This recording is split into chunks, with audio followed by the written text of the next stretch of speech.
Good morning, students. We have already learned the hard words of chapter number first. Now, the explanation part of our chapters. Let's start. The name of the chapter is globes and maps. You know very well meaning of globes and maps. Globe is the model of the earth, and map is a drawing of a earth flat surface. Okay, so let's start the reading.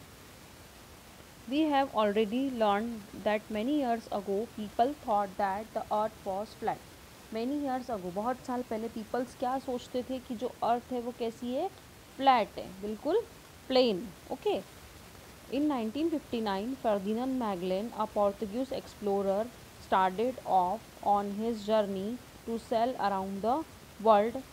1959, in year 1959, Ferdinand Magellan, name of an economist, एक economist थे, Portuguese explorer भी कहते हैं उनको, investigator, meaning of explorer is investigator, जो investigations करते थे. तो उन्होंने ये प्रूव किया, उन्होंने क्या किया था 1959 में, started off on his journey, उन्होंने एक जर्नी स्टार्ट की थी, उन्होंने ट्रैवल करना स्टार्ट किया था, और to sail around the world, मतलब कि वो वर्ल्ड के चारों ओर उन्होंने सेलिंग करना स्टार्ट की थी, जब शिप से सेलिंग करना स्टार्ट की थी. And return in 1522 after circum navigating the world.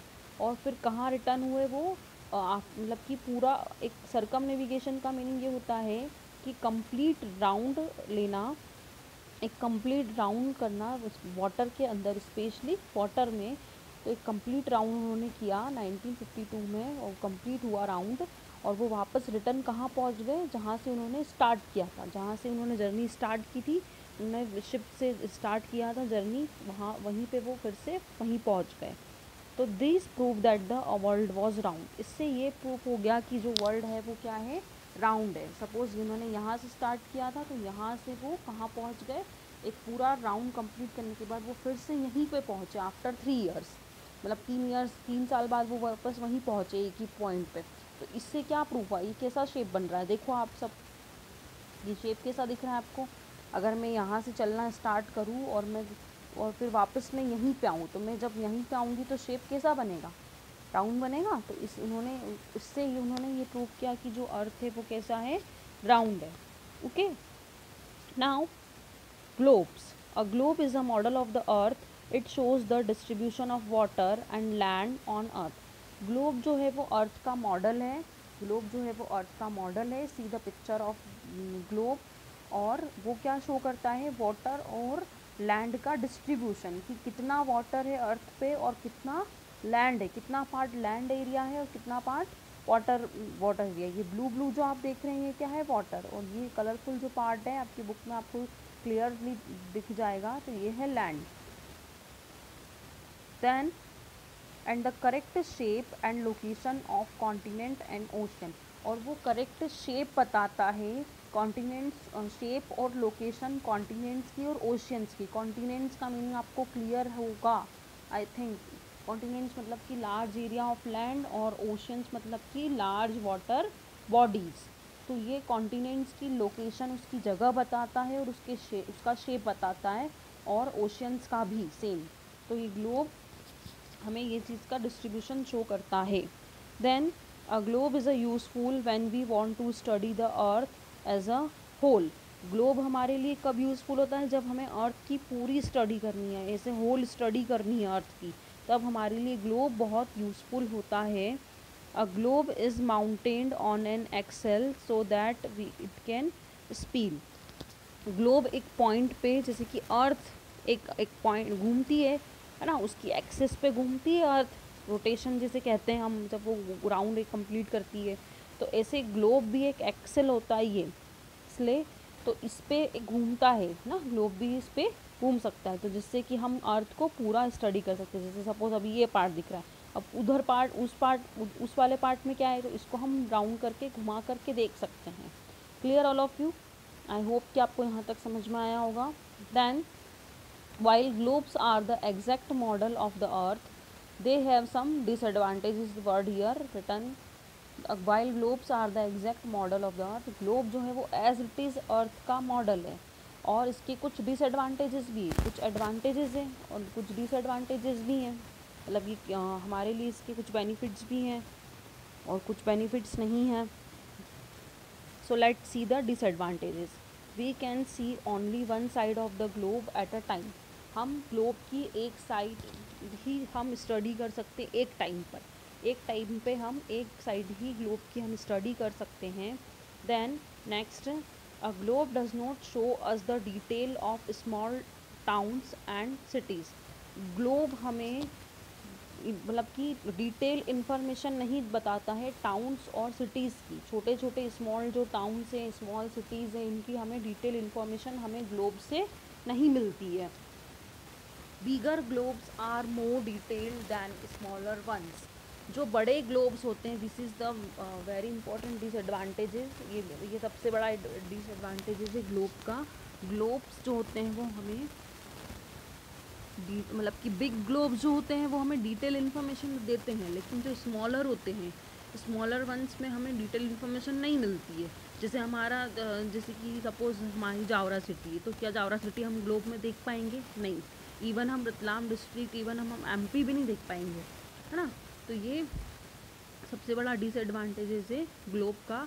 और बट दे आर बल्कि एंड कैरी। अब हम बिग ग्लोब्स में हमें सारी इन्फॉर्मेशन मिल जाएगी, मतलब कुछ मतलब, लेकिन हम उनको कैरी नहीं कर पाएंगे क्योंकि वो बड़े होते हैं, भारी भरकम होते हैं, बल्कि होते हैं और बिग होते हैं। और सबसे बड़ी बात यह है कि हम उनको एक प्लेस से दूसरी प्लेस पर नहीं ले जा सकते हैं। They are difficult to carry from place to place, मतलब कि हम उनको एक जगह से दूसरी जगह नहीं ले जा सकते। Okay, so clear up to here globes के मीनिंग, ग्लोब्स के एडवांटेजेस और ग्लोब्स के डिसएडवांटेजेस, है ना। हम सपोज़ कि ग्लोब का मीनिंग तो मॉडल है वो पूरा अर्थ का।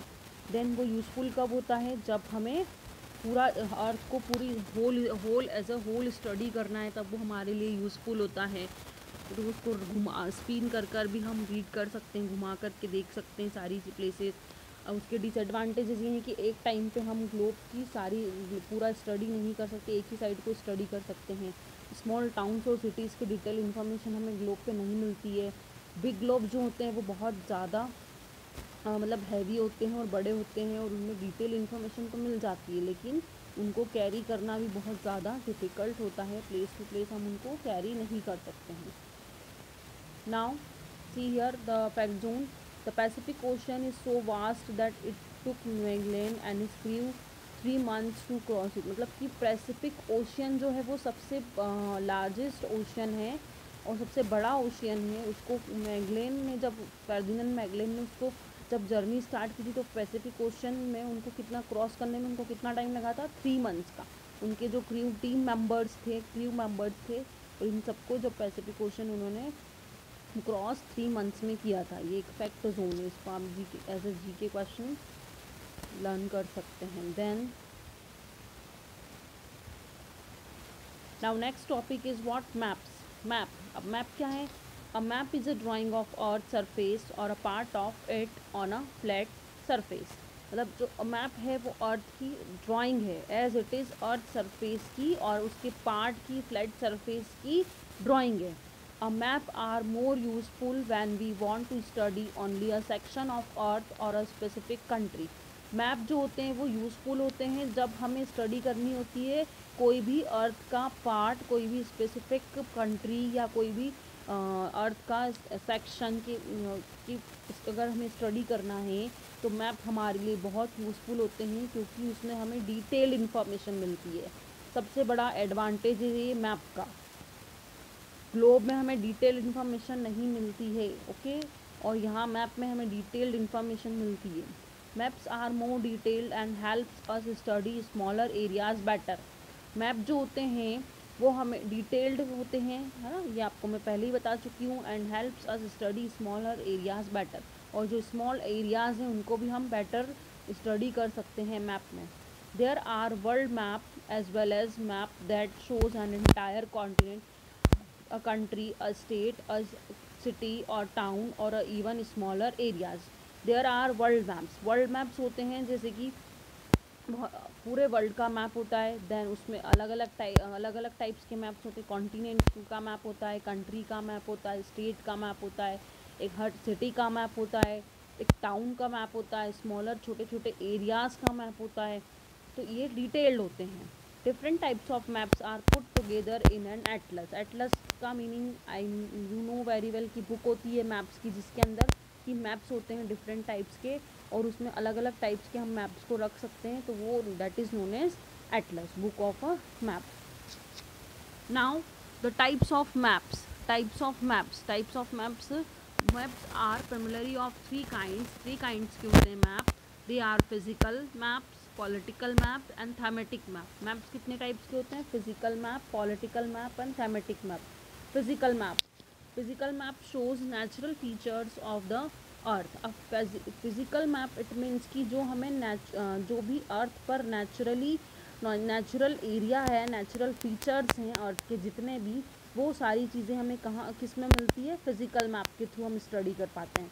जैसे कि फिजिकली जैसे mountains, plateaus, plains, rivers, oceans and other landforms and water bodies, ये हैं टाइप्स ऑफ फिजिकल मैप। मतलब कि फिजिकल मैप में हमें इन सारी चीज़ों की इंफॉर्मेशन मिलती है, और ये नेचुरली डिवाइडेड है ना, इसको किसी ह्यूमन ने नहीं बनाया है, नेचुरल है ये। Political map shows cities, towns and villages and different countries and states of the world with their boundaries।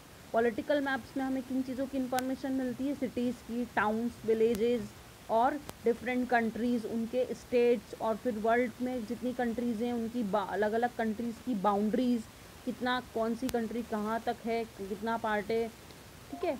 तो ये सारी चीज़ें हमें कहाँ पे मिलती है? पॉलिटिकल मैप के थ्रू हम स्टडी कर सकते हैं। तो फिजिकल मैप और political map. Then thematic map. अब थेमेटिक मैप्स क्या होते हैं? Focus on specific information such as road maps, rainfalls and distribution of natural vegetation, industries, minerals and many more. Thematic map में हमें पर्टिकुलर किसी भी area या कोई भी स्पेसिफिक इंफॉर्मेशन मिल जाती है। जैसे कि रोड मैप, सपोज कहीं पे रोड कंस्ट्रक्ट हो रहा है, तो हमें वहाँ का रोड कंस्ट्रक्शन का मैप हम उसमें देख सकते हैं। और हमें कहीं जाना होता है तो मैप, आजकल हम मोबाइल का यूज़ करते हैं, मैप में होता है ना मोबाइल में। और हाउस कंस्ट्रक्ट करवाते हैं तो हमारे हाउस कंस्ट्रक्शन का पहले एक मैप बन जाता है। फिर rainfall, distribution of natural vegetation का मीनिंग आपको क्लियर है कि जो पर्टिकुलर एरिया में पाए जाने वाले प्लांट्स, तो उन्हें कहा मतलब डिफरेंट स्पीशीज़ प्लांट्स की, तो वो नेचुरल वेजिटेशन की उसके लिए मैप होता है। इंडस्ट्रीज़ के लिए मैप, मिनरल्स के लिए, इन जो छोटी छोटी चीज़ें हैं इनके लिए, और ये इनकी इंफॉर्मेशन हमें मिलती है थेमेटिक मैप में। तो पहले कितने टाइप्स के मैप होते हैं? फिजिकल मैप, पॉलिटिकल मैप और thematic map. Understand? I hope कि आपको समझ में आया होगा। Then now see this fact zone. The art of drawing map is known as cartography. मतलब जब हम मैप को ड्रॉ करते हैं तो उस आर्ट को क्या कहते हैं? कार्टियोग्राफी, है ना। ये आपको मैंने हार्ड वर्ड्स में भी बताया था। A person who draws map is known as cartographer. जो पर्सन मैप को ड्रॉ करता है उसे कहा जाता है कार्टियोग्राफर। ठीक है, क्लियर अप टू हियर? तो हमने अभी क्या क्या पढ़ा है? ग्लोब के एडवांटेजेस, डिसएडवांटेजेस, मैप और मैप के एडवांटेजेस और डिसएडवांटेजेस भी हमने कंपेयर कर लिए मैप और ग्लोब के। Then types of map. Clear up to here? Now we will end here this video. The remaining part of chapter I will explain in another video. Okay.